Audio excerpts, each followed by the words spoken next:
Hello बच्चों, good morning. तो भी relationship between terminal potential difference and EMF of cell के बाद हम अगला कंसेप्ट यहाँ पर लेकर चलेंगे, ग्रुपिंग ऑफ सेल्स।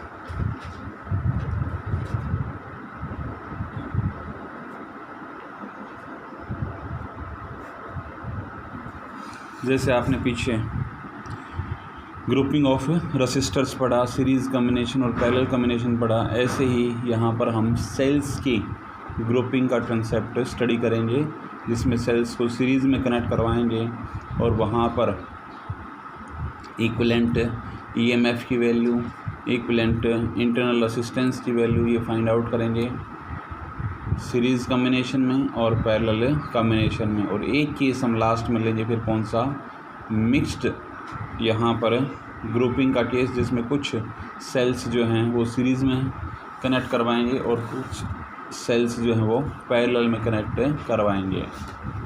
तो देखिए भाई, सबसे पहले हम यहाँ पर लेकर चलते हैं series combination of cells. Series combination कह लो या सीरीज़ ग्रुपिंग कह लो।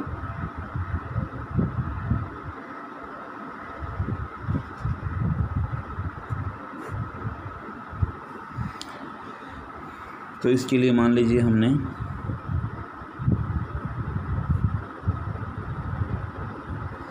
टू सेल्स हम लेकर चल रहे हैं, जिनकी ईएमएफ की वैल्यू आपके पास E1 और इंटरनल रेसिस्टेंस R1, दूसरी सेल की ईएमएफ E2 और इंटरनल रेसिस्टेंस R2 यहाँ पर लिया जा रहा है। यहाँ पर ये पॉइंट मान लीजिए A, ये पॉइंट B हो गया और ये पॉइंट C हो गया। तो ए और बी के बीच में तो सेल कौन सी लाई कर रही है, फर्स्ट सेल लाई कर रही है जिसकी ईएमएफ E1 है, इंटरनल रेसिस्टेंस R1 है। और बी और सी के बीच में सेकंड सेल लाई कर रही है जिसकी ईएमएफ E2 है और जिसका इंटरनल रेसिस्टेंस R2 है। जब दोनों को सीरीज़ कम्बिनेशन में कंबाइन करेंगे तो यहाँ से एक सिंगल सेल आ जाएगी और वो किन दो पॉइंटों के बीच में होगी, ए और सी के बीच में। दोनों को कंबाइन करके एक सेल यहाँ पर हमारे पास आ जाएगी। यहाँ पर इस सेल की जो ईएमएफ होगी उसको हम ई इक्विवेलेंट से रिप्रेजेंट करेंगे और इसका इंटरनल रेसिस्टेंस आर इक्विवेलेंट से रिप्रेजेंट किया जाएगा। तो किस तरह से कम्बिनेशन से जो सेल बनी है उसकी ईएमएफ की वैल्यू इन दोनों की ईएमएफ के साथ किस तरह से रिलेट होगी और इसका इंटरनल रेसिस्टेंस इन दोनों के इंटरनल रेसिस्टेंस के साथ किस तरह से रिलेट होगा। तो इसके लिए अभी लास्ट वीडियो में आपने एक रिलेशनशिप पढ़ा था, terminal potential difference and EMF of cell के बीच में V is equal to E minus IR। बहुत इम्पोर्टेंट इक्वेशन है ये, बार बार यूज़ होगी। तो यहाँ पर अगर हम फर्स्ट सेल की अगर बात करते हैं जो कि पॉइंट ए और बी के बीच में लाई कर रही है, अगर इस सेल के कोरस्पॉन्डिंग हम ये इक्वेशन अप्लाई करेंगे तो V को रिप्लेस कर दीजिए V1 से, E को रिप्लेस कर दीजिए E1 से, I अब आपने पढ़ा है सीरीज़ कम्बिनेशन में करंट की वैल्यू क्या रहती है, सेम रहती है। तो इसमें I का I रहेगा और इंटरनल रेसिस्टेंस को रिप्लेस कर दीजिए R1 से। इसी तरह से सेकंड सेल जो कि पॉइंट बी और सी के बीच में लाई कर रही है उसके कोरस्पॉन्डिंग अगर यही इक्वेशन जनरल इक्वेशन को रिलेट करेंगे तो ये आ जाएगी हमारे पास, it will be E2 minus IR2। अब पॉइंट ए और सी के बीच में अगर टोटल टर्मिनल पोटेंशियल डिफरेंस की बात करें तो V इज इक्वल टू, बताइए, V1 प्लस V2 लिखा जा सकता है। V1 और V2 की वैल्यू आपके पास अवेलेबल है, तो E1 माइनस IR1 और E2 माइनस IR2, इसको एक्सप्रेस कर सकते हैं E1 प्लस E2, ये दोनों कंबाइंड ले लिए और इन दोनों में देखिए माइनस I कॉमन लिया जा सकता है, अंदर बच गया R1 प्लस R2। यहाँ से V इक्विवेलेंट की वैल्यू हमारे पास ये आ जाएगी। अब देखिए, अगर हम इस इक्वेशन को इस जनरल इक्वेशन के साथ रिलेट करते हैं तो देखिए V की जगह तो V आ रहा है, E की जगह पर देखिए E1 प्लस E2 आ गया। तो यहाँ पर ये जो E लेकर चल रहे हैं इसको आप लिखेंगे E इक्विवेलेंट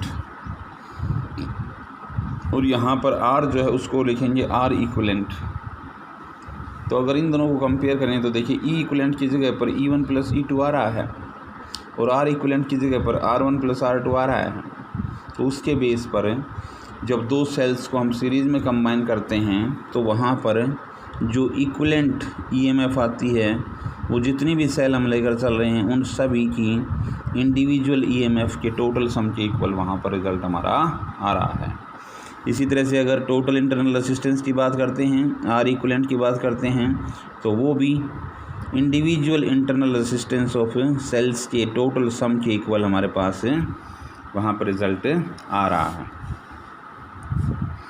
तो ये तो हो गया भाई कौन सा केस, सीरीज़ ग्रुपिंग का या सीरीज़ कम्बिनेशन का। अब हम लेकर चलते हैं भाई पैरेलल कम्बिनेशन ऑफ सेल्स।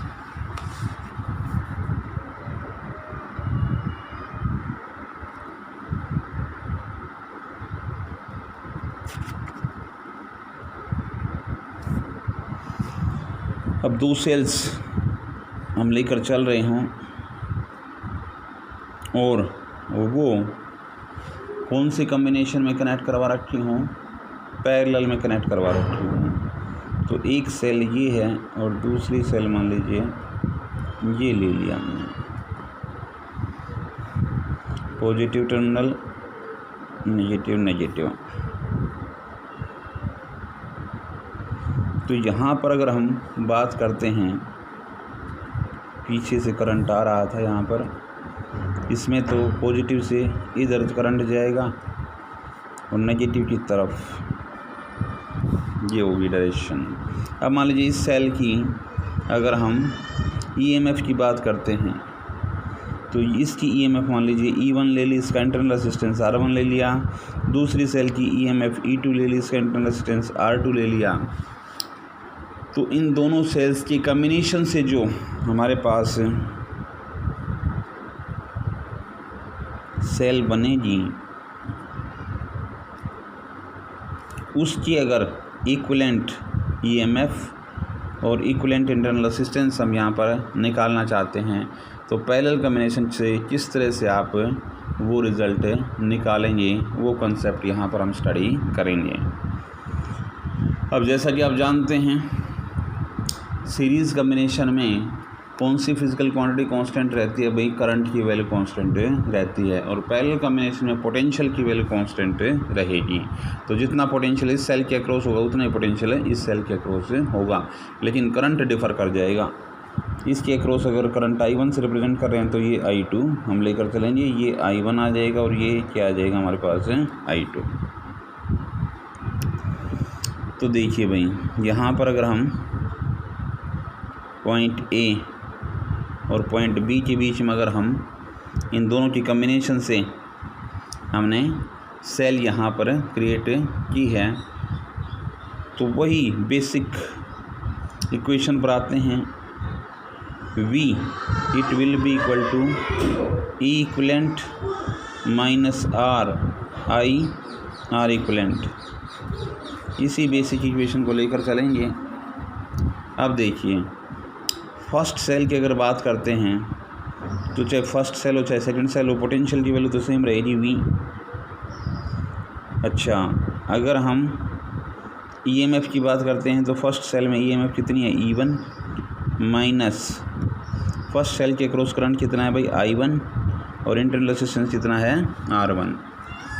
तो यहाँ से देखिए क्या आप I1 का रिज़ल्ट निकाल सकते हैं, इसको इधर ले आओ, I1 R1 it will B E1, ये V इधर जाके सब्ट्रैक्ट हो जाएगा और यहाँ से I1 का रिज़ल्ट आप इजीली निकाल सकते हैं E1 माइनस V अपॉन क्या आ जाएगा भाई R1।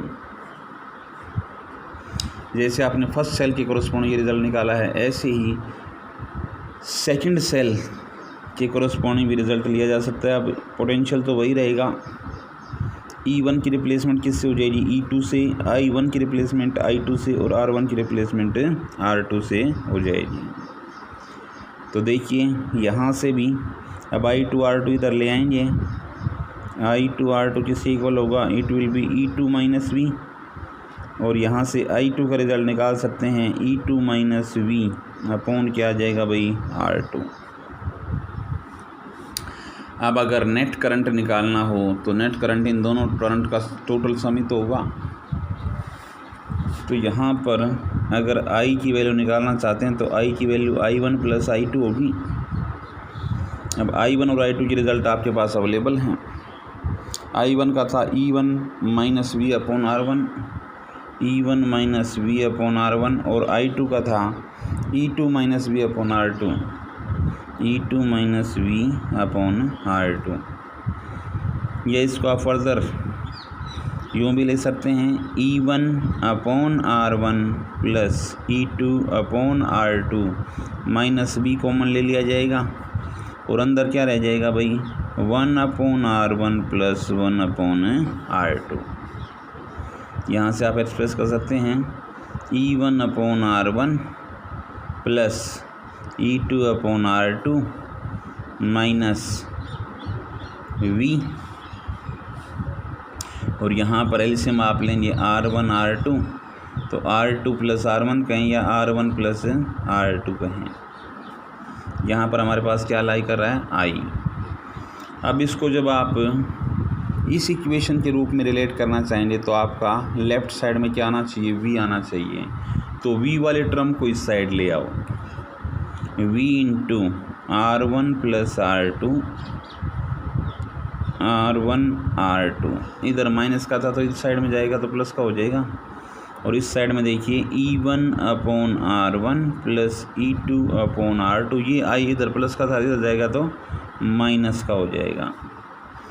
अब हमें लेफ़्ट साइड में अकेला V चाहिए, तो ये पूरी टर्म दूसरी साइड में जाके क्या हो जाएगी, जो टर्म न्यूमरेटर में है वो तो डिनोमिनेटर में चली जाएगी, जो डिनोमिनेटर में वो न्यूमरेटर में आ जाएगी। तो V को एक्सप्रेस किया जा सकता है भाई E1 upon R1 plus E2 upon R2,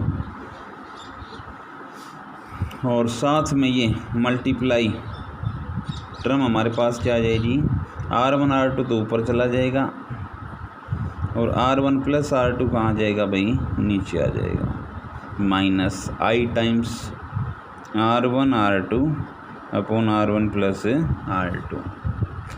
अब देखिए अगर इनमें आप एलसीएम लेते हैं तो R1 R2 आ जाएगा और ये आ जाएगा E1 R2 plus E2 R1, cross multiply कर दिए, और साथ में है भाई R1 R2 upon R1 plus R2। देखिए R1 R2 से R1 R2 कैंसिल, और minus I times R1 R2 upon R1 plus R2।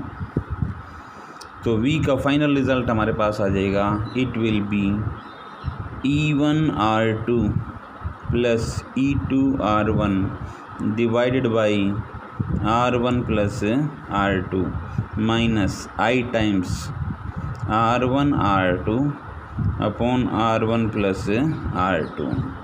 अब देखिए अगर इस इक्वेशन को हम जनरल इक्वेशन इसके साथ रिलेट करते हैं तो देखिए V की जगह तो V आ रहा है, E इक्वलेंट की जगह पर ये पूरी टर्म आ रही है, I की जगह पर I आ रहा है, और R इक्वलेंट की जगह पर ये आ रहा है। तो इसके बेस पर पैरेलल कॉम्बिनेशन में जब हम सेल्स को कनेक्ट करते हैं तो इक्वलेंट EMF किसके इक्वल आ जाएगी, it will B E1 R2 plus E2 R1 upon R1 plus R2। और इसी तरह से अगर इक्वलेंट इंटरनल रेसिस्टेंस की बात करते हैं तो वो किसके इक्वल आ जाएगा, R1 R2 upon R1 plus R2। तो ये था भी हमारा कौन सा कॉम्बिनेशन है, पैरेलल कॉम्बिनेशन। तो अभी जो केस हमने डिस्कस किए हैं वो कौन सी सेल्स थी भाई, ये नॉन आइडेंटिकल सेल्स थी, नॉन आइडेंटिकल सेल्स।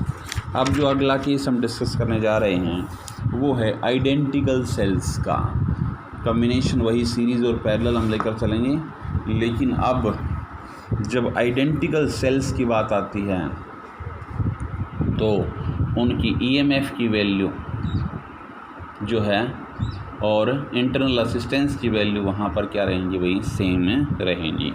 तो देखिए भाई सीरीज़ कॉम्बिनेशन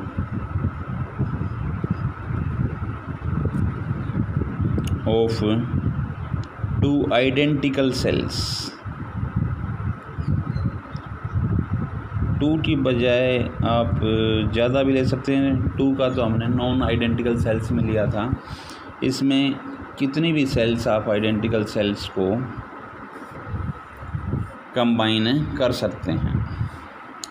मान लीजिए ये सेल्स कनेक्ट की जा रही हैं और मान लीजिए हमने n सेल्स ले ली भाई, n की वैल्यू कुछ भी हो सकती है। n सेल्स हमने किस में कंबाइन कर दी, सीरीज़ में कंबाइंड कर दी।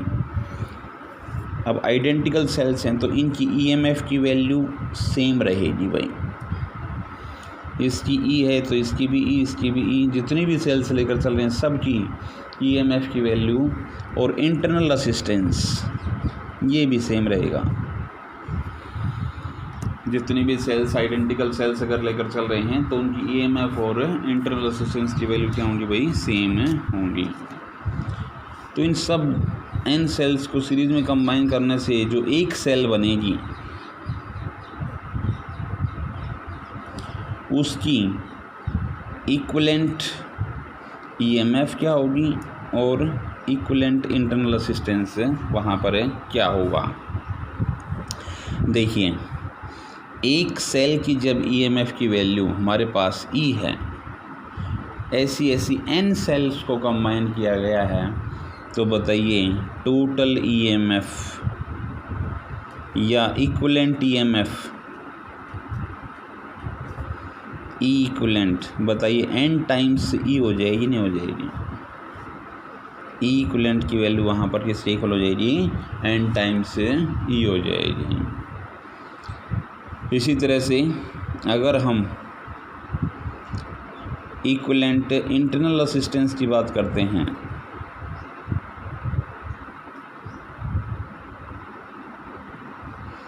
R इक्विवेलेंट की बात करते हैं, तो एक सेल का इंटरनल असिस्टेंस R है, ऐसी n सेल्स हमने कनेक्ट करवा रखी हैं, तो उन n सेल्स का इक्विवेलेंट रेसिस्टेंस बताइए n टाइम्स R हो जाएगा नहीं हो जाएगा।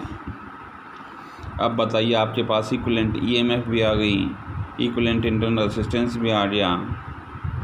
अब अगर यहाँ पर इन सेल्स के अक्रॉस एक एक्सटर्नल रेसिस्टेंस R कनेक्ट करवा रखा हो गई, एक एक्सटर्नल रेसिस्टेंस R कनेक्ट करा रखा हो और आपसे पूछा जाए कितना करंट यहाँ पर फ्लो होगा इस कम्बिनेशन से, तो I की वैल्यू आप जानते हो ओम्स लॉ से I = V/R। और V की अगर बात करें तो यहाँ पर EMF का केस हम लेकर चल रहे हैं, क्योंकि EMF भी तो क्या होती है, पोटेंशियल डिफरेंस ही तो होती है। तो यहाँ पर अगर इक्विवेलेंट EMF की बात करते हैं NE आ रहा है भाई, और नीचे क्या होता है, रेसिस्टेंस। अब रेसिस्टेंस में एक एक्सटर्नल रेसिस्टेंस यहाँ पर हम लेकर चल रहे हैं R, और एक इंटरनल रेसिस्टेंस हमारे पास इक्विवेलेंट आया हुआ है NR, तो टोटल रेसिस्टेंस R + NR हो जाएगा। अब यहाँ पर डिनोमिनेटर में देखिए 2 टर्म आ रही हैं, एक R और एक NR। अब इनको कंपैरिजन करेंगे। अगर R की value very very less than NR आ रही है, तो आपने फिजिक्स में कई बार स्टडी किया है, जब हम 2 टर्म्स को कंपैरिजन करते हैं और एक टर्म्स वेरी वेरी स्मॉल हो तो और दूसरी टर्म वेरी वेरी लार्ज हो, तो स्मॉल जो टर्म होती है उसको हम क्या कर देते हैं, नेगलेक्ट कर देते हैं। तो यहाँ पर स्मॉलर टर्म कौन सी आ रही है, कैपिटल R, तो ये नेगलेक्ट कर देंगे तो I का रिज़ल्ट हमारे पास NE/NR आ जाएगा नहीं आ जाएगा, और N से N कैंसिल, यहाँ से किसके इक्वल आ गया, E/R। दूसरा केस ये भी हो सकता है R is very very large then NR, तो इस कंडीशन में I किसके इक्वल हो जाएगा भाई। अब क्या कौन सी नेगलेक्ट होगी, NR नेगलेक्ट होगी, तो I की वैल्यू NE/R आ जाएगी, NE/R। अब अगर इन दोनों का कंपैरिजन करें तो बताइए करंट की वैल्यू किस में ज़्यादा है, E/R में या NE/R में। सीधी सी बात है, यहाँ पर E/R से कुछ न कुछ वैल्यू मल्टीप्लाई हो रही है, कितनी सेल्स आप लेकर चल रहे हैं, नंबर ऑफ़ सेल्स के साथ इसकी मल्टीप्लिकेशन हो रही है। तो ऑब्वियसली I की वैल्यू यहाँ पर क्या होगी, मैक्सिमम होगी। तो सीरीज़ कम्बिनेशन में करंट की वैल्यू मैक्सिमम कब होगी भाई, जब एक्सटर्नल रेसिस्टेंस की वैल्यू वेरी वेरी लार्ज लाई कर रही हो total internal resistance of all the cells. इसके बाद भाई हम डिस्कस करते हैं कौन सा केस है, parallel combination of identical sales.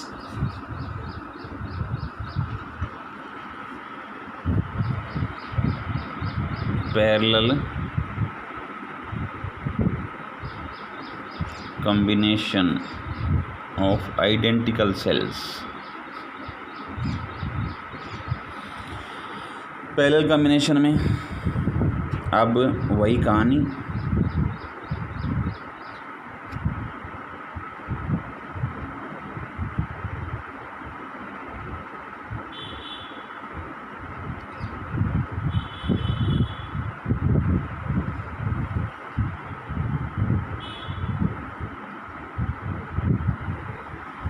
ये मान लीजिए आइडेंटिकल सेल हैं तो E और R होगा, E और R होगा, E और R होगा, जहाँ पर E इनकी EMF की वैल्यू है और R क्या है, इंटरनल रेसिस्टेंस की वैल्यू।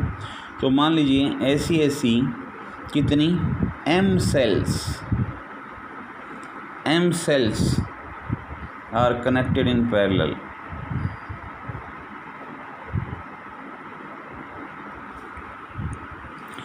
ऐसी कितनी सेल्स पैरेलल में कनेक्ट करवा रखी हैं भाई, M सेल्स जो हैं वो पैरेलल में कनेक्ट करवा रखी हैं। तो यहाँ पर जो इक्विवेलेंट EMF होगी,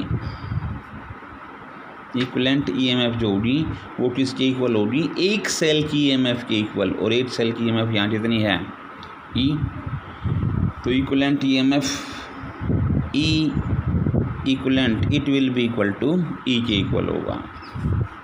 वहाँ पर तो n टाइम्स E लिया था, लेकिन पैरेलल में आप याद रखेंगे कि यहाँ पर इक्विवेलेंट EMF एक सेल की जितनी EMF है उस वैल्यू के इक्वल रहेगी।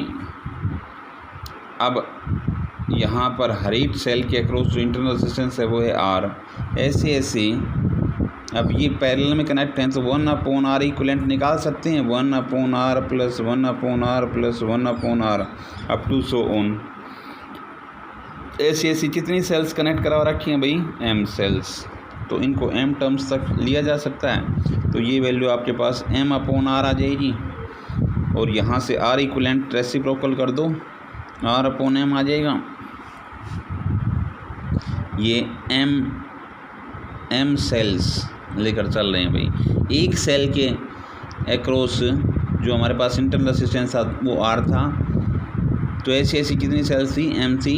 तो यहाँ पर उसको मल्टीप्लाई कर देंगे M से एक वैल्यू को, तो क्या आ जाएगा, M/R। और जब R इक्विवेलेंट निकालें तो इसका रेसिप्रोकल हो जाएगा, R/M। तो वही इक्विवेलेंट EMF आ गई, इक्विवेलेंट इंटरनल रेजिस्टेंस आ गया। तो अब करंट की वैल्यू आप इजीली निकाल सकते हैं, I it will be equal to, ऊपर तो क्या हो गया हमारे पास E, और नीचे अगर हम बात करते हैं तो वही, अगर एक्सटर्नल रेजिस्टेंस यहाँ पर कनेक्ट करवा रखा हो और वो कितना हो, R हो, तो यहाँ पर R प्लस, और इक्विवेलेंट रेजिस्टेंस यहाँ से आया हमारे पास R/M। तो एलसीएम लेंगे तो ये M देखो MR प्लस R/M होगा, और ये M ऊपर चला जाएगा, तो ये आ जाएगा ME/MR प्लस R। अब जैसे पिछले केस में हमने रिलेट किया था, कंपेयर किया था, ऐसे यहाँ पर भी कंपैरिजन चलेगा। एक केस तो हम लेंगे क्या कि भाई when R is very very less than MR, तो R नेगलेक्ट हो जाएगा। R नेगलेक्ट हो गया तो I की वैल्यू किसके इक्वल आ जाएगी, ME/MR। M से M cancel, it will B E/R। और दूसरा केस यहाँ पर ले सकते हैं, MR is very very less than R, या आप इनके साथ कंपैरिजन ना करके इस R और R/M का भी कर सकते हैं, वो किसी भी तरीके से लेंगे सेम रिज़ल्ट हमारा बनेगा। तो ये अगर कहानी बनेगी तो इसमें कौन सा नेगलेक्ट हो जाएगा, R नेगलेक्ट हो जाएगा। R नेगलेक्ट होगा तो उस केस में इस केस में MR नेगलेक्ट होगा, और MR नेगलेक्ट होगा तो I की वैल्यू किसके इक्वल आ जाएगी, ME/R। तो इसके बेस पर जो हमारे पास किसकी वैल्यू आई भाई, करंट की वैल्यू आई, वो कब हमारे पास ज़्यादा आ रही है, जब देखो M जहाँ पर नंबर ऑफ सेल्स जहाँ पर मल्टीप्लाई हों, पिछले केस में हमने किया था सीरीज़ कॉम्बिनेशन में N से मल्टीप्लाई हो रहा था, यहाँ पर M से मल्टीप्लाई हो रहा है, तो जहाँ पर नंबर ऑफ सेल्स से मल्टीप्लाई होगा वहाँ पर रिजल्ट ज़्यादा आएगा ऑब्वियसली। तो यहाँ पर करंट मैक्सिमम कब आएगा, जब एक्सटर्नल रेसिस्टेंस की वैल्यू वेरी वेरी स्मॉल हो इंटरनल रेसिस्टेंस से। या यहाँ से आप कंफ्यूज हो रहे हैं तो इन दोनों को कंपेयर कर लो, जैसे यहाँ पर किया था आपने R और NR को, ऐसे ही यहाँ पर आप R और R/M को कंपैरिजन कर सकते हैं।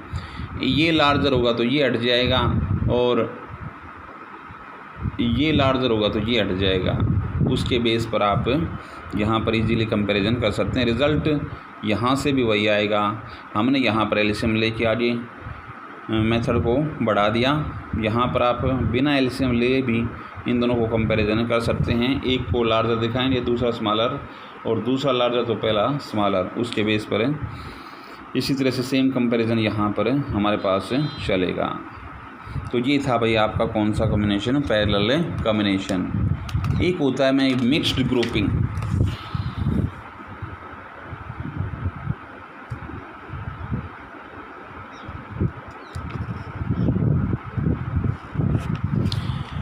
मिक्स्ड ग्रुपिंग ऑफ सेल्स, इसमें कुछ सेल्स जो हैं वो सीरीज़ में कनेक्ट करवाएंगे और कुछ सेल्स पैरेलल में यहाँ पर कनेक्ट करवाएंगे। मान लीजिए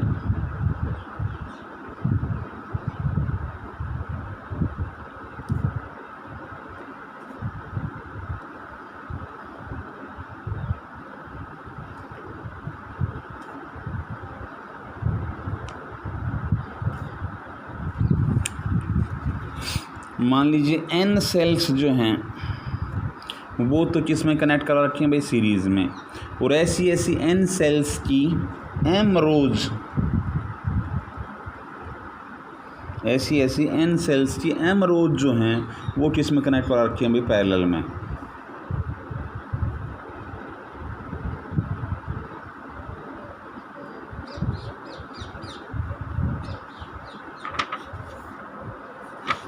और इनको फिर equivalent resistance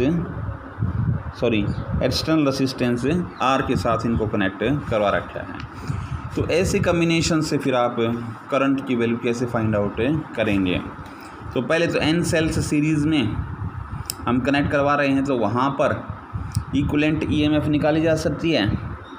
equivalent EMF of N cells in series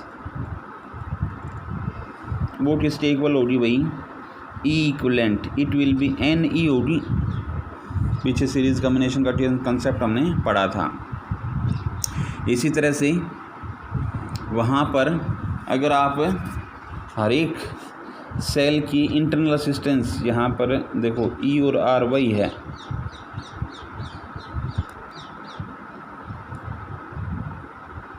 सारी की सारी कैसी हैं, आइडेंटिकल सेल्स हैं, इसलिए उनकी EMF और इंटरनल रेसिस्टेंस की वैल्यू क्या रहेगी, सेम रहेगी। अब जितनी भी सेल्स हैं N सेल्स को जब सीरीज़ में कनेक्ट करवाया जा रहा है और एक का इंटरनल रेसिस्टेंस हमारे पास R है, तो equivalent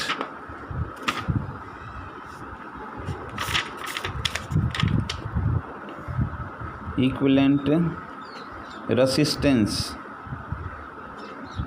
of N cells R equivalent वो किसके इक्वल होगा, NR, जैसा कि सीरीज़ कॉम्बिनेशन हमने पीछे स्टडी किया था। अब ये तो बात हुई भी सीरीज़ कॉम्बिनेशन की।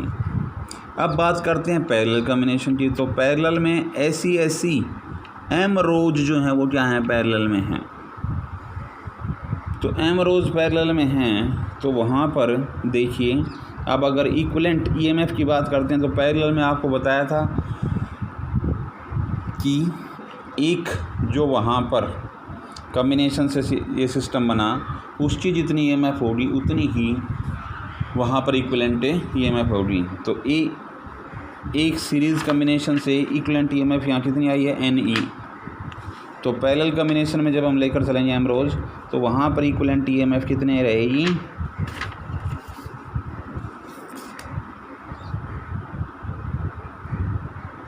Equivalent EMF of M rows किसके इक्वल रहेगी, इक्विवेलेंट, इट विल बी वही रहेगी जो ऊपर सीरीज कॉम्बिनेशन से आई थी, और वो कितनी थी, NE। अब एम रोज की पैरेलल कॉम्बिनेशन जब हम लेकर चलेंगे तो वहाँ इंटरनल असिस्टेंस की अगर बात करते हैं तो 1/R इक्विवेलेंट ये लिखा जा सकता है। अब एक यहाँ पर सीरीज़ कॉम्बिनेशन से इंटरनल असिस्टेंस हमारे पास कितना आया था, NR। तो ऐसी NR टर्म्स कितनी कनेक्ट करवा रहे हैं हम, M। तो यहाँ से M/NR लिख सकते हैं, और R इक्विवेलेंट यहाँ से हमारे पास आ जाएगा NR/M। तो इक्विवेलेंट ईएमएफ आपके पास आ गई, इक्विवेलेंट इंटरनल असिस्टेंस आपके पास आ गया। तो करंट की वैल्यू अब आप बता सकते हैं, किसके इक्वल आ जाएगा, it will be NE total assistance, external assistance plus internal assistance, NR/M। आप देखिए भाई LCM वाला कंसेप्ट, NE और ये इधर MR मल्टीप्लाई हो जाएगा प्लस NR, और ये M ऊपर चला जाएगा, तो MNE/MR प्लस NR। अब यहाँ पर करंट की वैल्यू को मैक्सिमम करना चाहते हैं, तो ये वैल्यू अगर मिनिमम हो जाए तो ये मैक्सिमम हो सकती है। तो इसको मिनिमम करने के लिए देखिए, डिनोमिनेटर हमारे पास जो है, डिनोमिनेटर शुड बी मिनिमम।